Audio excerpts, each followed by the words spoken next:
And we're back. Happy Monday, everybody.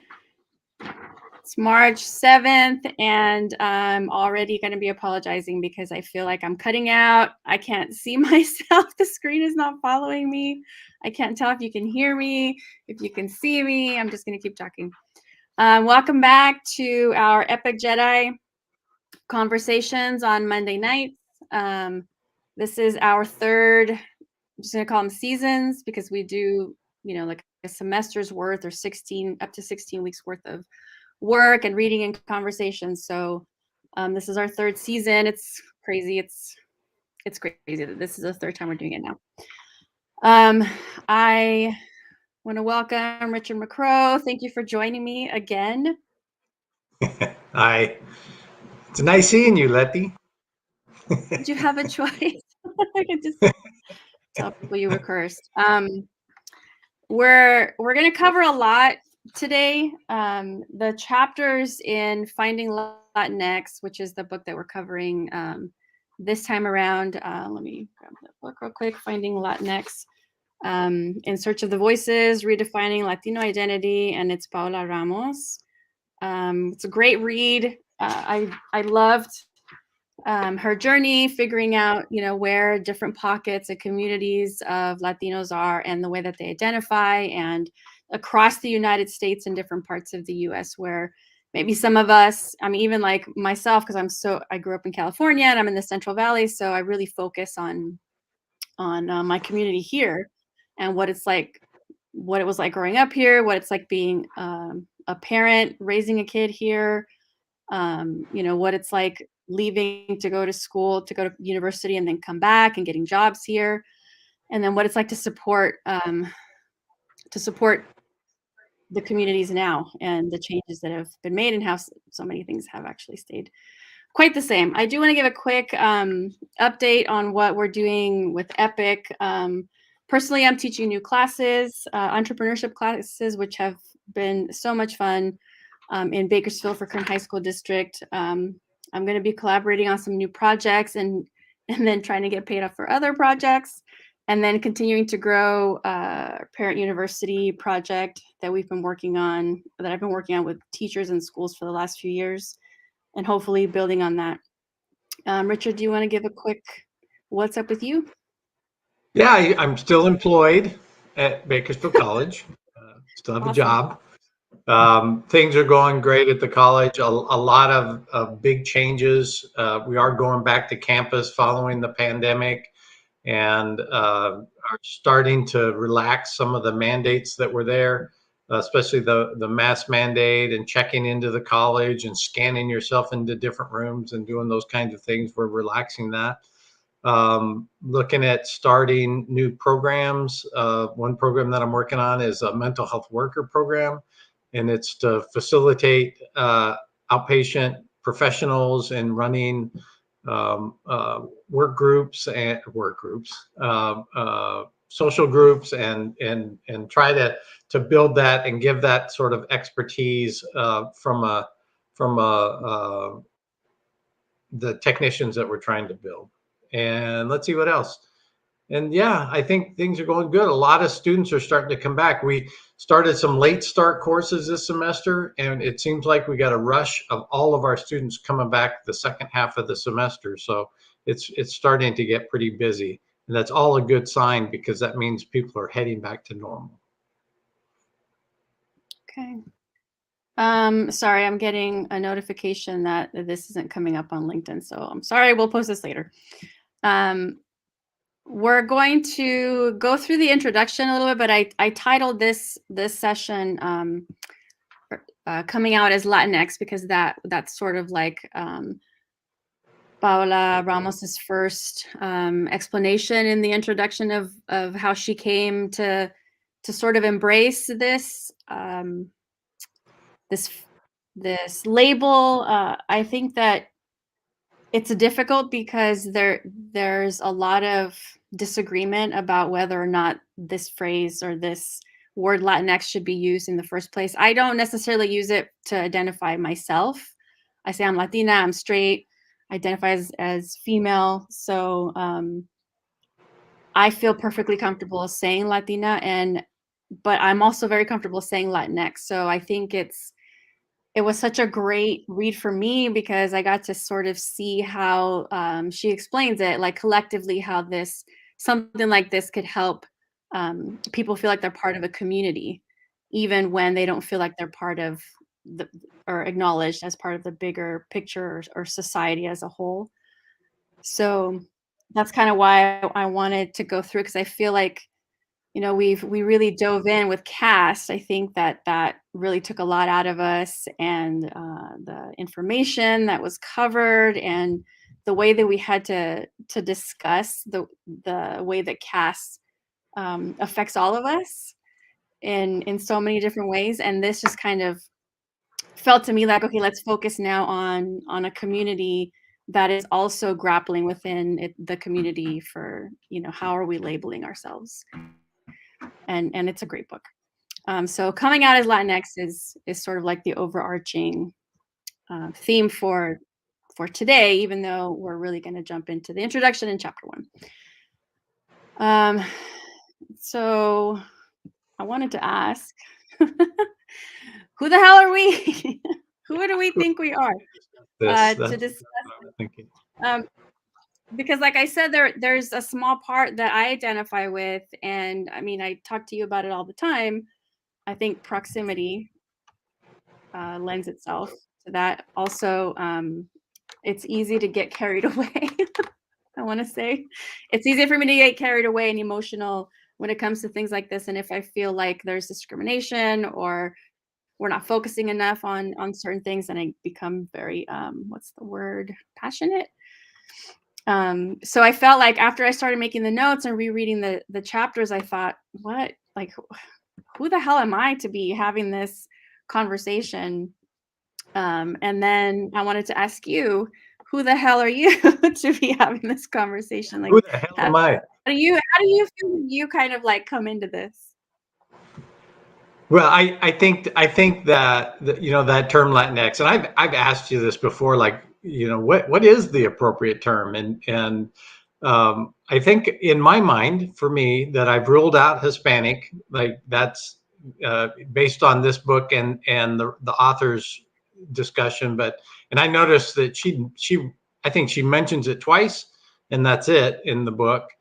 And then but the Latinx, I didn't know the history behind it. I didn't know the terminology, where it came from, and so I learned some in this book. I feel more comfortable now using Latinx as the descriptor. um, and so I'm sorry if I'm pausing. I keep watching you circle away and then come back. And so it's a little, our internet out here in farmland is a little tough sometimes.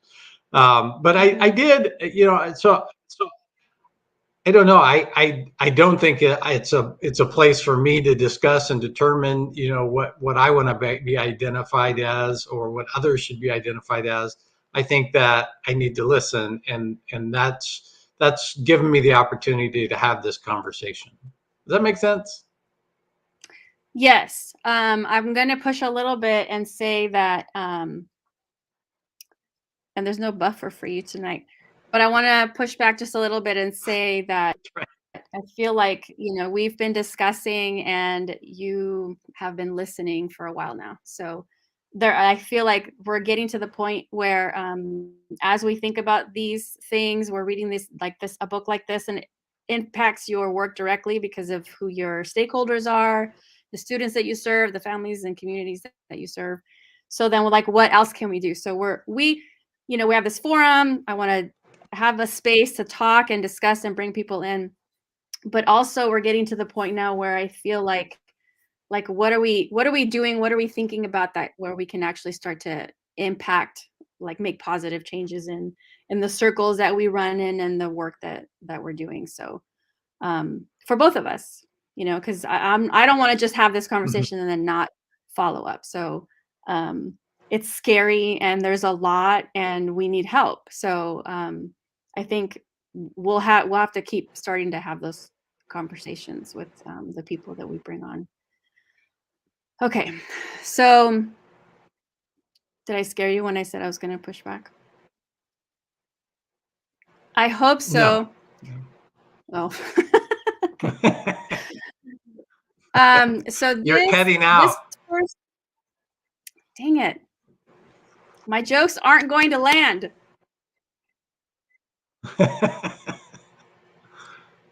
Okay, this first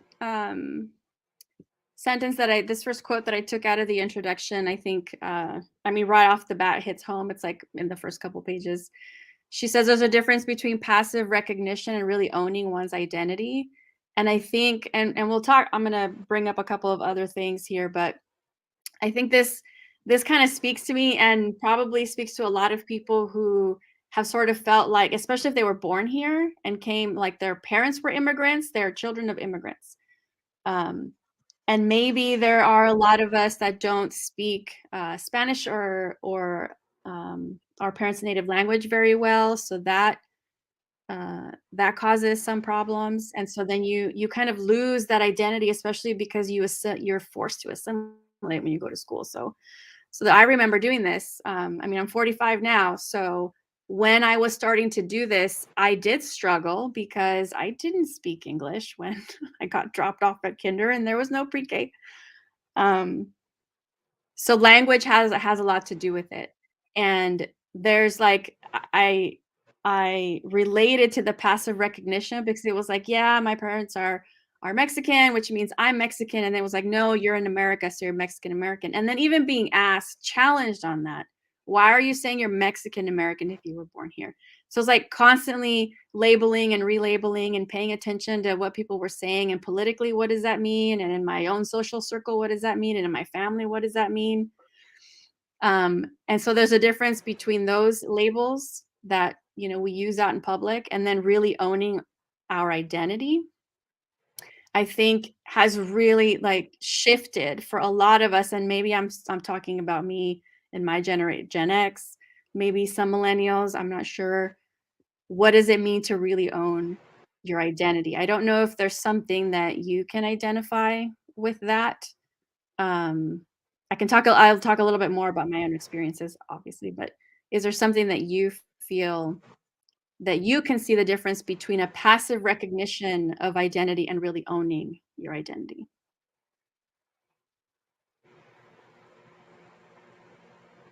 No, well, it's hard for me to really think of a good, because the conversation that she had, so much that I've learned in these book discussions, like intersectionality and understanding your identity within those different subsections of your existence. And she talks about this, like that's what made her realize that Latinx not such a bad thing, that she could grab it and own it, because it was an attempt to sort of let people have their differences and to go out of your way to make that happen. And I think it was unique. I think when she's talking to her abuelo about, he questioned, what is this Latinx, and why? And then she said, you're Latinx.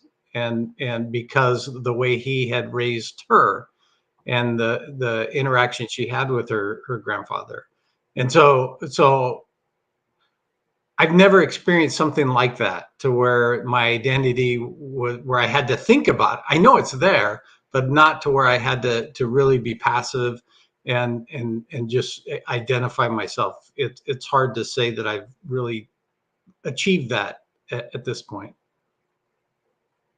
Yeah, I guess there's a big difference between me walking into a room and passing as white, possibly, and you walking into a room and knowing.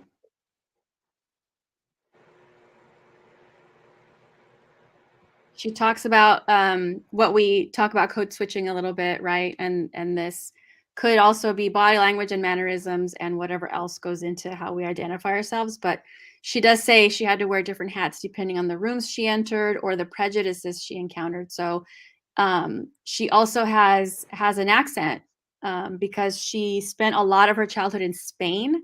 She speaks Spanish, but she has that Castilian Spanish sort of accent. You can tell when she's speaking Spanish that it's not what would be like a Latin American Spanish. It's from Spain. So there's also going to be probably for her some level of identity or some language identity. You know, she's going to be picked out as being Spanish, like European Spanish versus, because her parents are from Mexico and Cuba. So she just happened to be raised part of her life in Spain, so her Spanish sounds different, and that's going to be another way that people can discriminate against you, right? Is the way that you sound.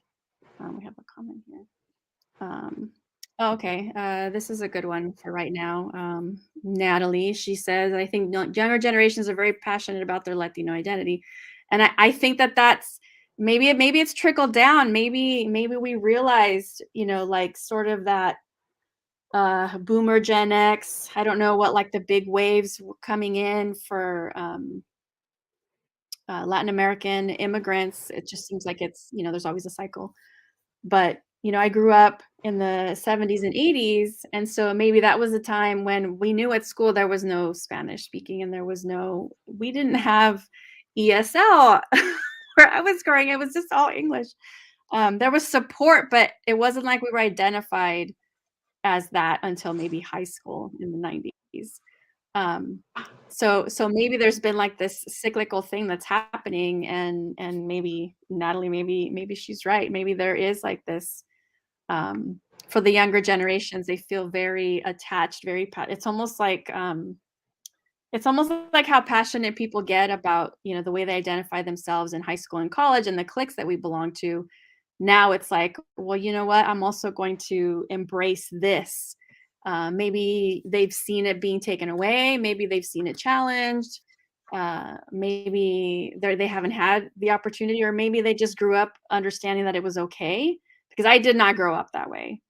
There was like you had to be one way at home and then another way when you went out in public or at school. And so maybe that makes a difference where, like I totally, this is a mom, a Latino mom. Well, I'm going to say it's a fail, but then other people are going to be like, stop saying that it's not a fail. My son does not speak Spanish fluently. And I see that as a failure, but it's like, this is how I was raised to like think this way. And now all of a sudden it's like, no, you should have taught him Spanish. And like, yeah, I mean, as a mom, you can't win. So whatever. Um, She also talks about how there's privilege in her citizenship status and the light skin granted her in life. And this is something I mean, I relate to. I was born in the United States. I was born here in this area near where I'm standing. Um, and then I have light skin. So in a lot of ways, people automatically, even growing up, expected me to speak English. And then I never had to worry about my citizenship status the way that, like my mom, for example, or friends or relatives that had to work on that because they were born in another country and had to come here. So these are things I'm pulling out things that I identified with, but they're things that I wanted to highlight because I think some people kind of get it when they see maybe a light skinned Latino or someone who is very fluent in English or does not speak Spanish at all. And some of the challenges that we face in our own identity. Um, it can be an issue for us, right? Up here. Also,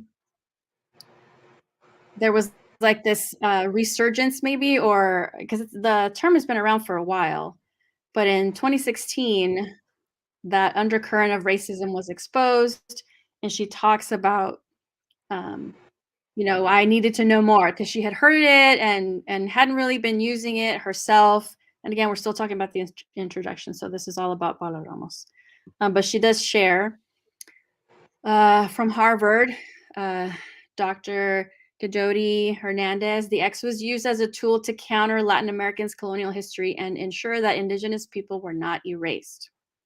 I feel like we have to keep reminding people that there is a gendered word in Latino, Latina, because it's Spanish, which means that it's the colonizer's language. So when people argue against using the Latinx and they're like, I'm Latina or Latino, it's like, okay, but do you realize what you're saying? You're choosing to embrace that language. And so, there's like this, it's been hundreds of years, and it's like, okay, but that's not really our language. And if you want to go back to indigenous languages, what does that look like? What does that mean? I'm assuming even in Latin American countries, but definitely in the United States. When you saw this kind of explained, given the conversations we've had and the work that you have to do in your job, how do you think this is going to help you sort of understand these kinds of conversations on your campus? I think one is you need to ask questions. If you're not sure of what's proper or appropriate, or what people want to identify on, you need to ask questions, and you need to pay attention. I was going to ask you to explain the term, and you still can, but I was explain the term Hispanic, why that's not appropriate, why it's this is over here, because it's still all over the place. And I noticed that when she was talking about checking the box, and her friends checking the box, as Hispanic, and just moving on and sort of ignoring that it's totally inappropriate. It's just wrong. It's not as if was a word built to demean anybody, but it's the wrong word. And so, Do you want to say that again? okay, well, I'll let you explain. Um, Well, um, I'm not an but expert. but more and more, it's like paying attention to looks and expressions. And I think that more and more now, it's given what I read here, especially, I understand the term Latinx rather than just saying Latinx because people are expecting me to, or people are telling me to. It gives me a chance to be a part of the discussion. And if somebody's uncomfortable with it, being able to have an intelligent conversation about why I use the term, and being perfectly okay with saying Latina or Latino. Um, um, and it also, as in a general sense, makes you understand that not everybody's in the same box, and not everybody, you can't just classify people, and the difficulty in that, and that people bring a culture to the table that you have to respect, and help to, or attempt to understand. And so in my role, that's sort of the thoughts that I'm having as we get through the intro in this I know it's conversation. a lot. Yeah. Um, okay. So she explains a little bit about the history of Hispanic, and I didn't pull out a banner, but because I wanted to read a little bit so that people could hear where Hispanic came from. And this is true. It was coined by a Mexican American staffer during the Nixon administration. Okay. And what has been reported is that she wanted to use the word Hispanic because it explicitly stemmed from the Spanish Empire, España, which, like, why the hell in the 1970s are we even worrying about that anyway?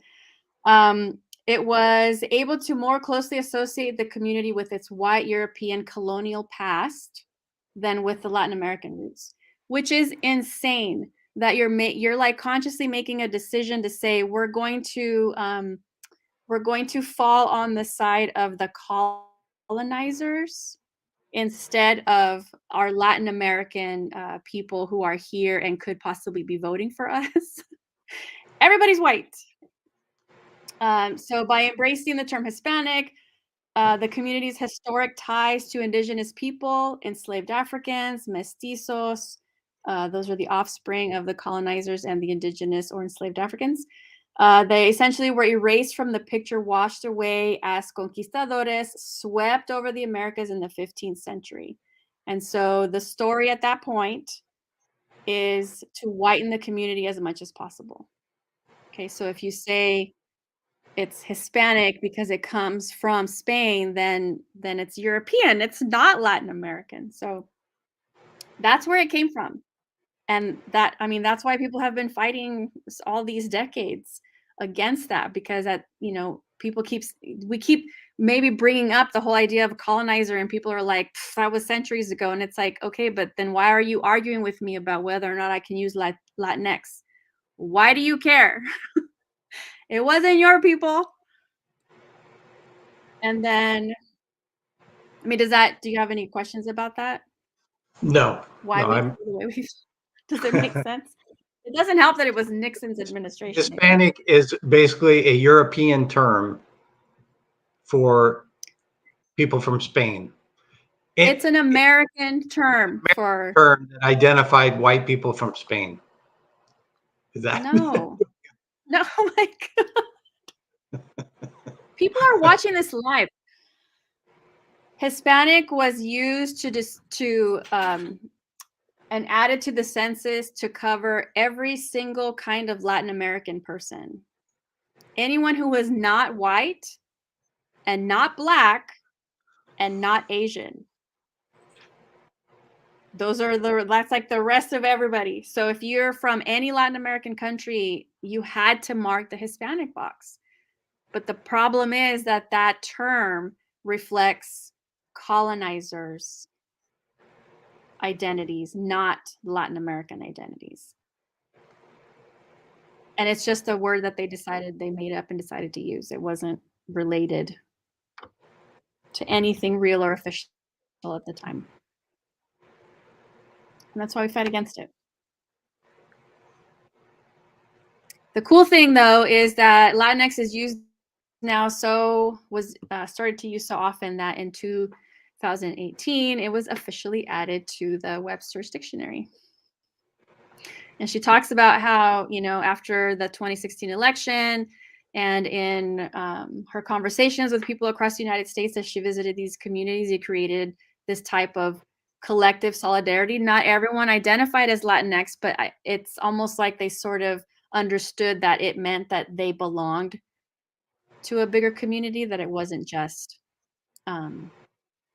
it wasn't separate from them, that they were part of it, even if they didn't use it, that it meant everyone. And then she talks a little bit about working for the Clinton campaign, and kind of looking at herself and the campaign's failure. I thought this was really interesting because there's always like mention of these different communities or different voting blocks, but she's like, if we don't see them or call them by their name, why should we have expected them to vote for us? It was like there was this big push, right, or this assumption that Latinos would come out and vote full force in 2016 because we wanted them to vote against racism, specifically Latin American racism against Latin Americans. So but she says, like, I specifically don't recall ever using like Afro-Latino or any other kind of identifying phrases, or we didn't go out of our way to identify them and reach out to them. And of course, there were a lot of problems with the Clinton campaign, but this is specific to her experience because she was working. What do you find this real? I know that we watch a lot of news, and you feel like you're learning a lot when we start watching, the way things pan out over the course of a campaign. Did this stand out to you?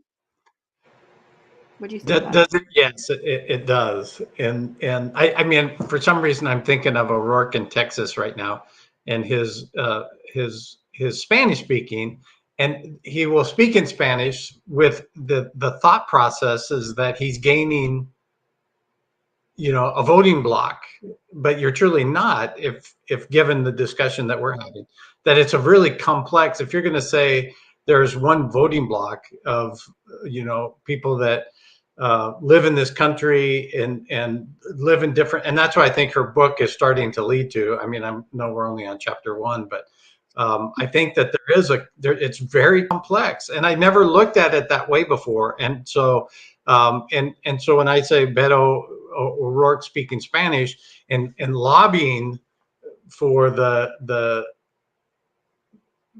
Latino vote, and then or the Latinx vote, but because he speaks Spanish, and just sort of assuming, and I don't know. I mean, is that a good strategy? Probably it's going to help, but in the end, just assuming that I've got this voting block figured out, and they'll like me, and but it's not the case, because there's Republican Latinos, and there's Democrat Latinos, and so it's very complex. And to win a vote, you really got to know the needs of the community.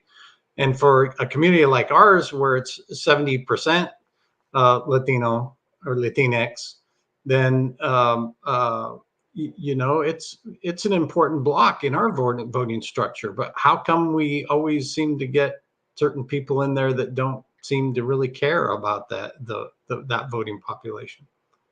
So yes, I do get it.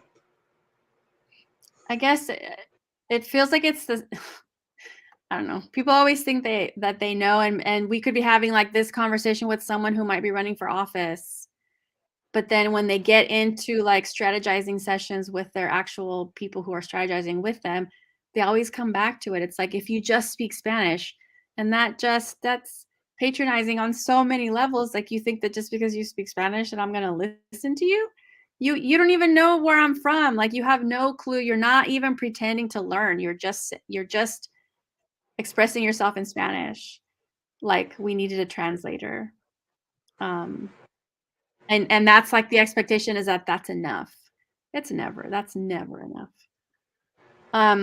Okay, I'm gonna jump to grandpa, because I love this. So I can just like picture grandpa saying, Pao, which is short for Paola. Pao, que carajo es Latinx? Like, what the hell is Latinx? Why do you keep saying, like, 'cause she kept saying Latinx in her conversation, and then like you said, she's saying like I'm Latinx, and trying to explain it in like intellectual terms, but then like being able to say, you know what, given my definition and all these things that I think define the bigger picture of who Latinx is, grandpa, you are also abuelo, you are also Latinx.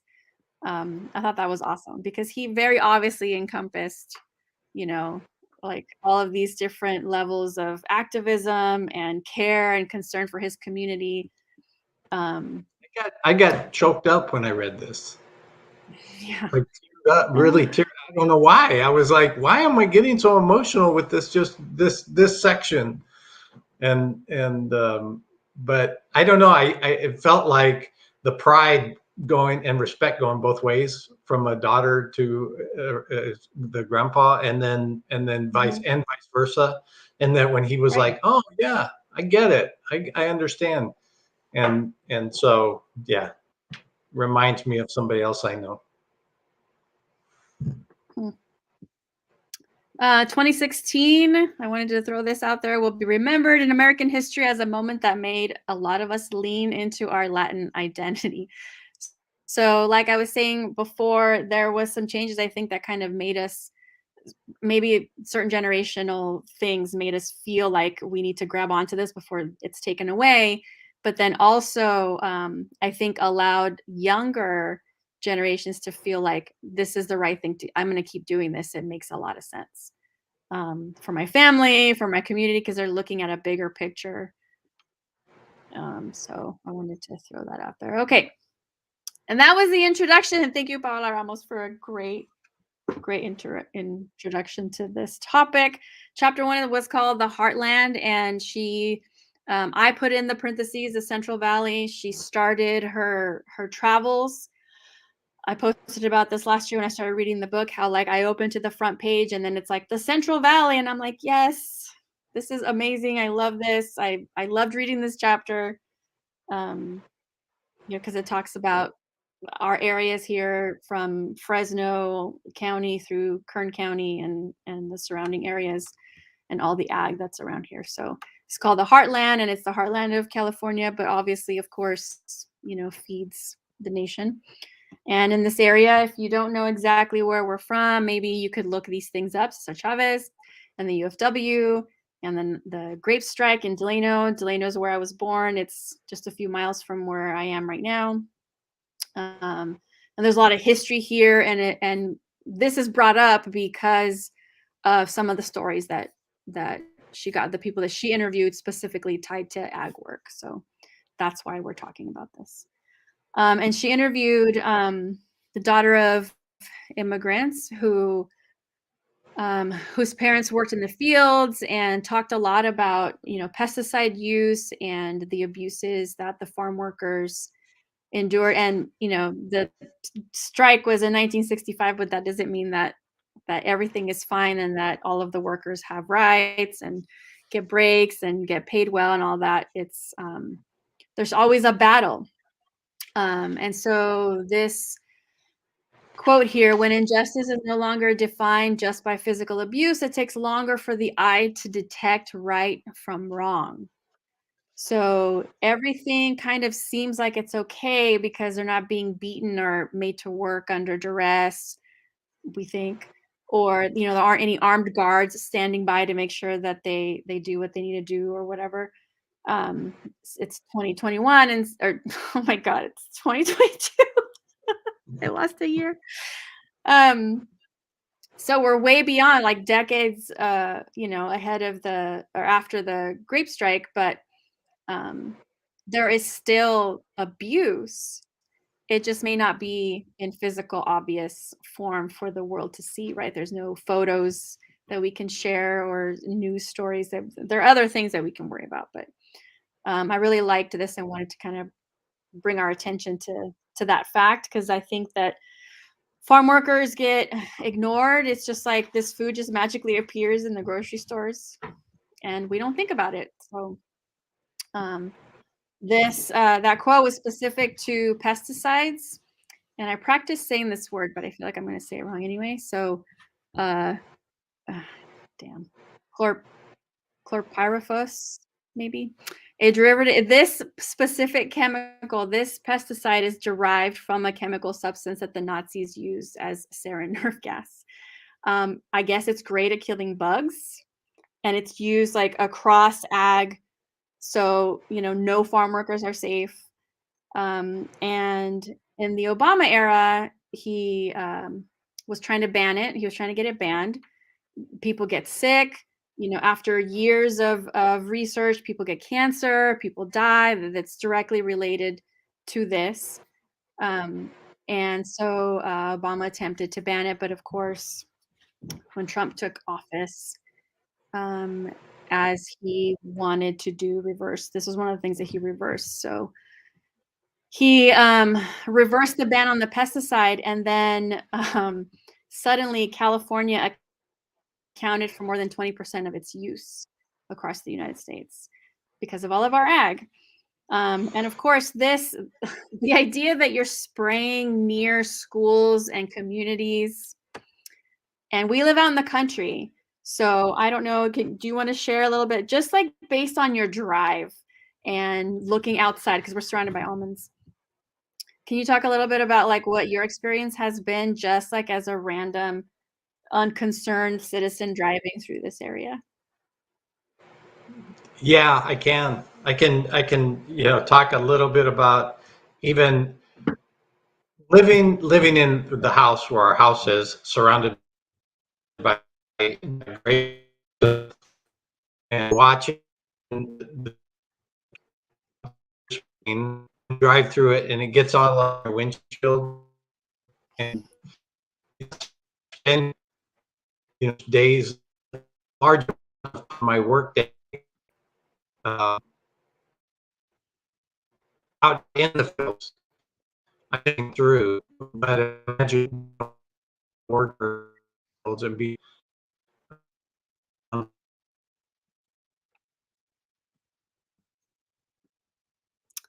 I can't tell if you're frozen or if I'm frozen. Ah.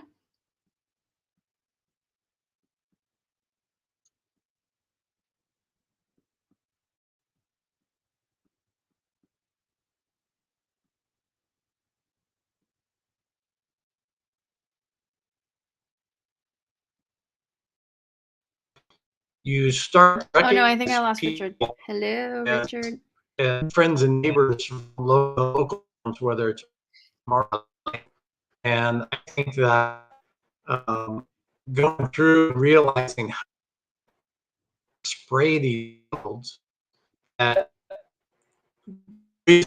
fields is the pest, and in the meantime, you start thinking about the chemicals and the cause, and that way spraying your friends and neighbors.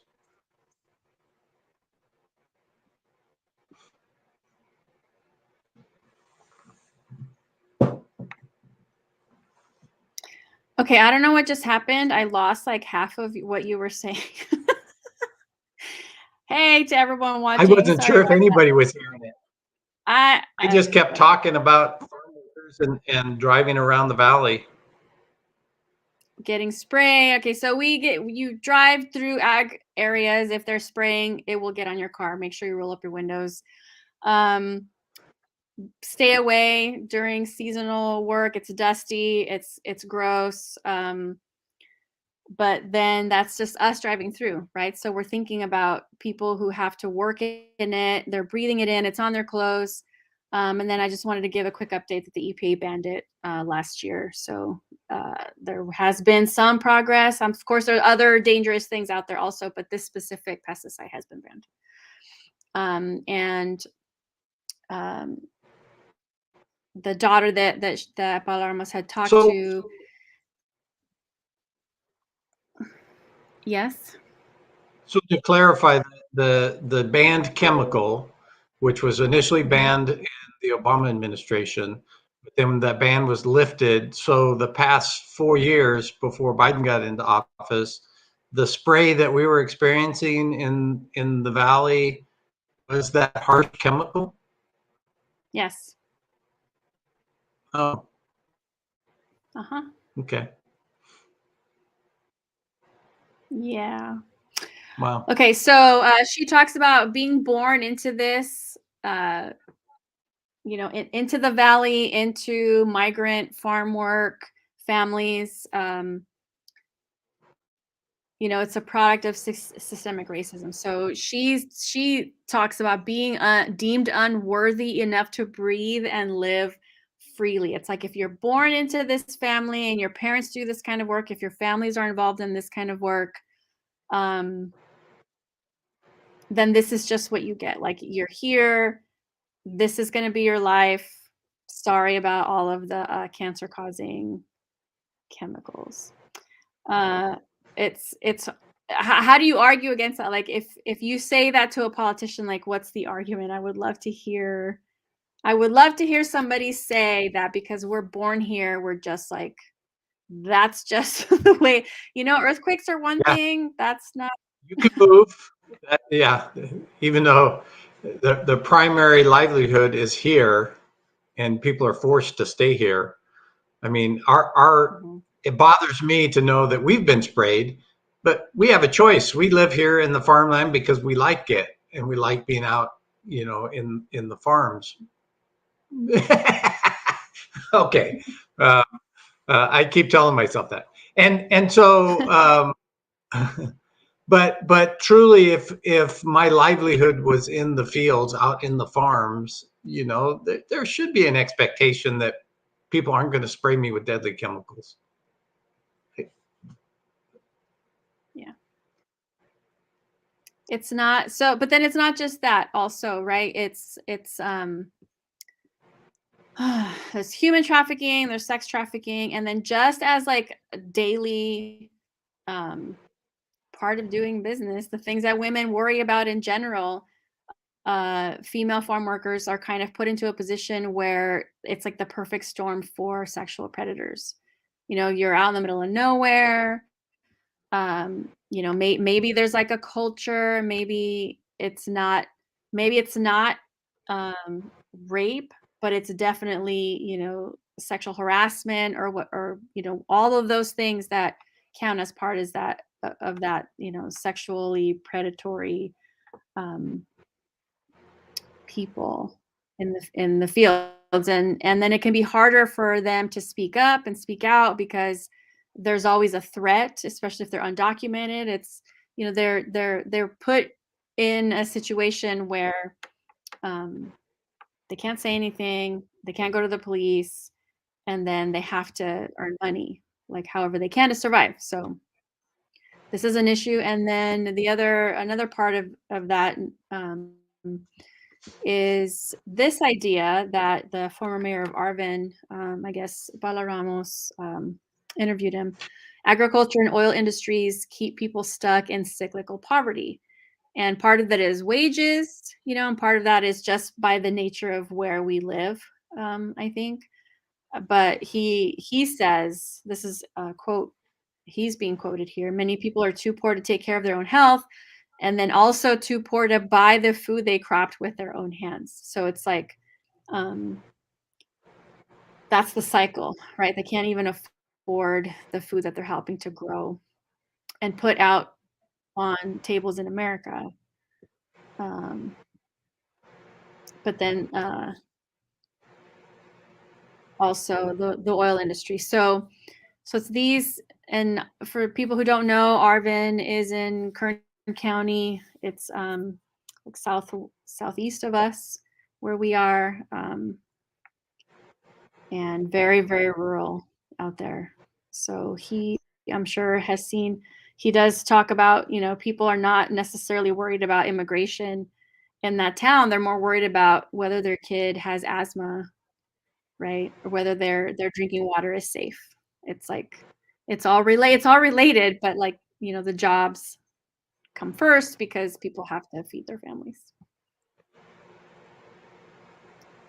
She heads north from where we are through Tulare County into Fresno County. And I did not know this about Fresno, but apparently, especially, maybe I'll say during the time of this interview, that Fresno is the meth capital of the United States. What the heck? I had no idea.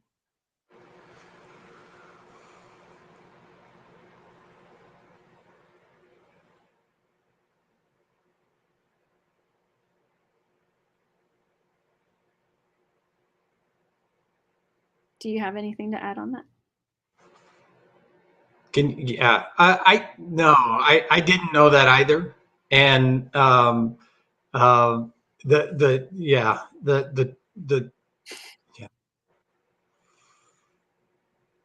to go. So she talks to some people about like what is it about this area that makes it, susceptible or makes it easy for drug trafficking to happen. And I mean, you think about where the highways are lining up and how the proximity to the border, because we are within just a few hours. It's not like, we're not in Oregon or Washington. And then, the freeways are coming like right through here. And there's, part of what she was talking about was that they were talking about, with the law enforcement was talking about, was that it's not necessarily manufactured here. It's just being brought in. And then Fresno just happens to be like right along that transportation vein through California that makes it really easy to tap into that market here. So we have IKEA, Amazon, and meth as distribution centers in the valley. I mean, it's all for the same reason, though, right? I mean, it's the cheapest form of transportation is immediately available to move stuff out around the country. But I didn't know, from a user standpoint, and some of the poverty that was obvious within that, and why people were using, and what they got, just that I just needed that release. I was, in a normal state, they were going mad, and just I needed some release from the stress of all the things we talked about, from being in the fields to having to figure out where do you get your next meal, all those different things. And so meth was sort of their escape.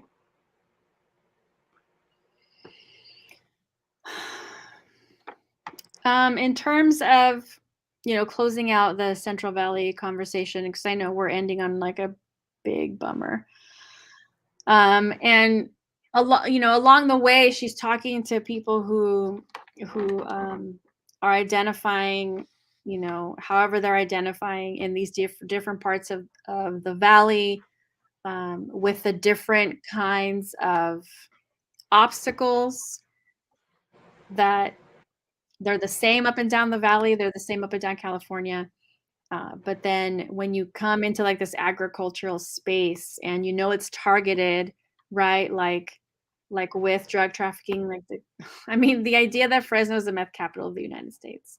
I mean, that, especially knowing what we know about, what's happening across the border, and then what's happening in terms of overdoses and the opioid crisis across the US.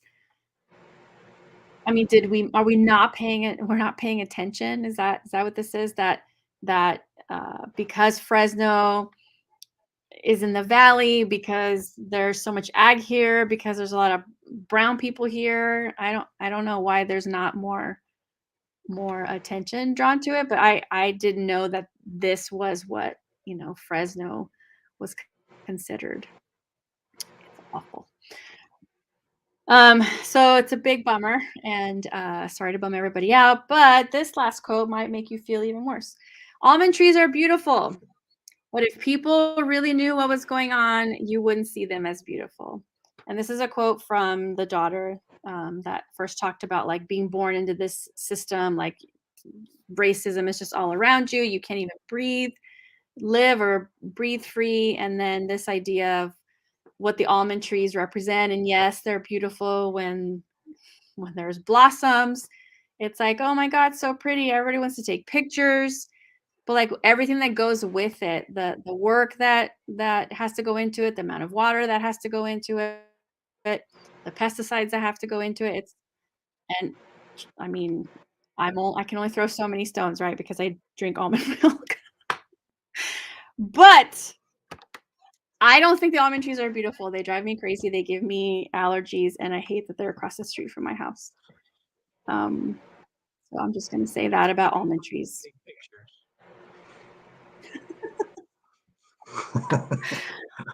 I'm going to take allergy pictures with the almond trees. Okay. Yeah.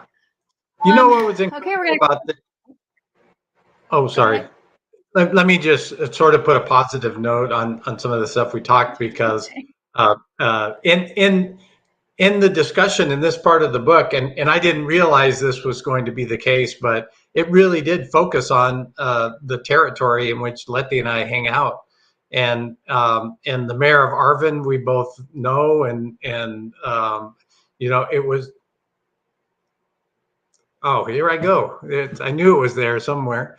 But I was really proud of the people, the activists in our region, and it was good to... I felt like I needed to do more.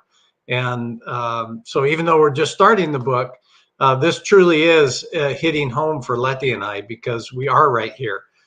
We do see the spraying going on in the fields, and we see people about working in the fields on a daily basis, and people are working their butts off to bring food to our tables. And so it really meant something to me when I was reading this, like this is here. And so it sort of sets I see her little map of traveling around the country, and to start off and call us the heartland sort of blew me away. So, but cheers to Paula on this first chapter, because it meant a lot to us here in the Valley. So here's the map. So she starts at the west and heads east and north and south in the Midwest. Thank you for saying that, Richard, about where we are, because I'm reading it. I mean, also from that perspective, because I live here. But I mean, my family was farm worker family. Like we grew into it. So when the daughter kind of I hate that I can't remember her name, Bianca, I think, or anyway, she talks about living this life and growing into it, and she's 8 years old, and she's seeing what her parents are going through, and I'm like, that was the life. That's what it is.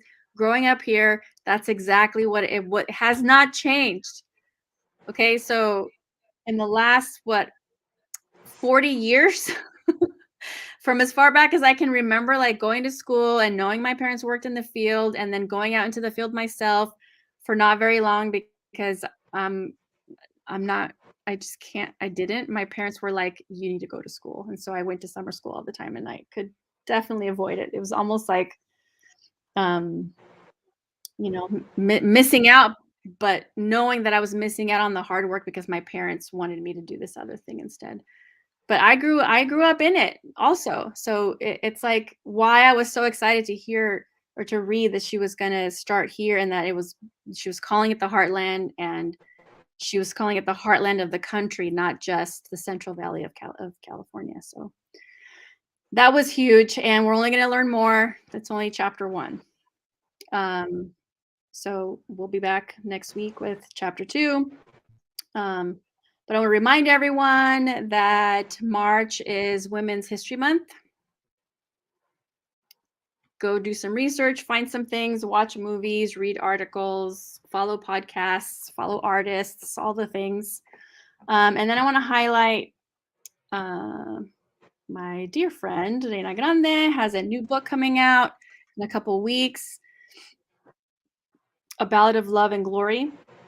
It's a historical fiction, and it's reading to me almost like a family history for me also because the area that she's writing about is South Texas and the border with Mexico and Matamoros down there and the battles that happened in the 1800s, and I'm about halfway through the book, and so it's just cool to read things that like seem relevant and connected to your life. So I love this story.